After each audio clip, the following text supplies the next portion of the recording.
Let's take a look at how we can use the cosine law to calculate angles. So if we're trying to determine an angle in a triangle, we're going to use the equation in these three different forms. So if we're trying to calculate angle A, we'll use this version of the equation.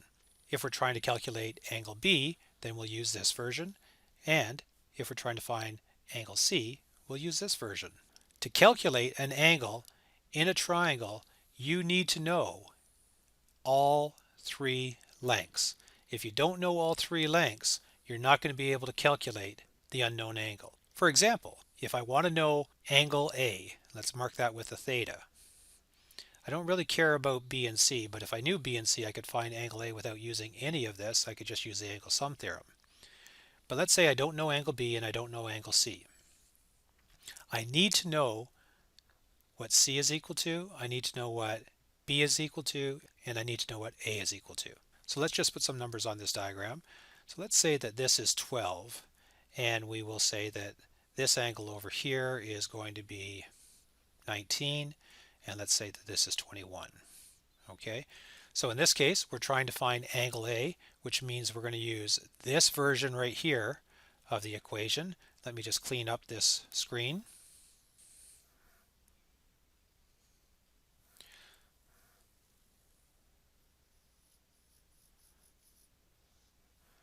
So to calculate angle A, we're going to use cosine of angle A is going to equal b squared plus c squared minus a squared, all divided by 2bc, or 2 times b times c.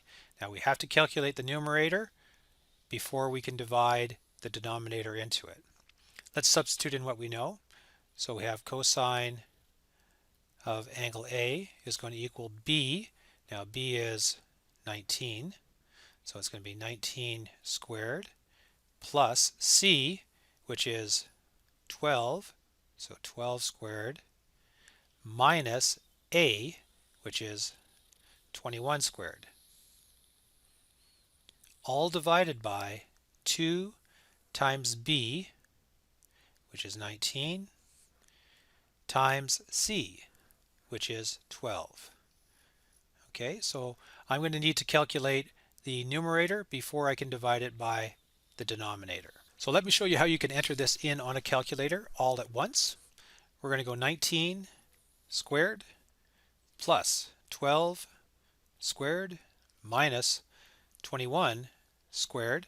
I hit the equal sign to figure out what the numerator is going to equal. Now in the denominator, I'm going to start off with a bracket, and it's going to be 2 times 19 times 12, close off my bracket, and now I know that the denominator is going to be 456.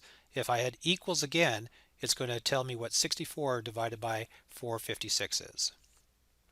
So cosine of theta is going to equal 0.1404, rounded off to 4 decimal places. I already have that value in on my calculator, and it's not rounded, and it's best if you can keep it all in one calculation. Now I know what cosine of A equals, but to find out what angle A equals, I'm going to use my inverse cosine function, and it's going to tell me that angle A is going to be 81.9. So that's how you use the cosine law when you're trying to calculate an angle. And in order to calculate an angle with the cosine law, you need to know the length of all three sides in the triangle. So we'll take a look at one of these examples, and then I'll leave the rest to you. So in this question, we're looking for this angle right here. I'm going to label this triangle. You can label it any way you want. I'm going to call this angle A, which means that this is A.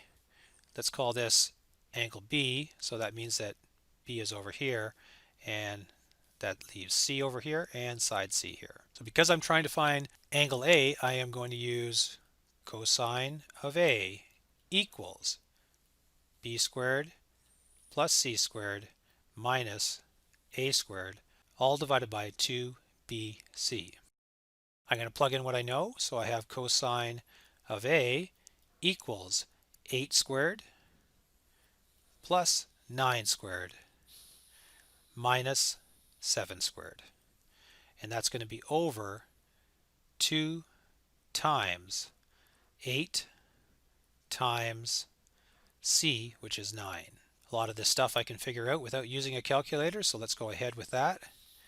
8 squared is 64, plus 81, minus 49, and on the bottom we have 8 times 9 is 72, times 2 is 144. Let's simplify this a little bit more. 64 plus 81 is 145, minus 49 is going to be 96, divided by 144. I'll get my calculator out for that. So I have 96 divided by 144 equals, so now I know that the cosine of A is going to equal 0.6667 if I round it off to 4 decimal places. I have it on my calculator right now. I now can calculate the cosine inverse of 0.0666666, and it's going to equal 48.2 degrees. So let's just write this in here. And then now we know that A is going to equal 48.2 degrees, because what we did is we said that A equals the cosine inverse of 0.6667. All right, so that's how you can use the cosine law in two different ways. You can use the cosine law to calculate an unknown angle as long as you're given the other two sides and the enclosed angle. You can also use the cosine law to calculate an angle as long as you're given all three sides. Now it's your turn. Complete the rest of the worksheet.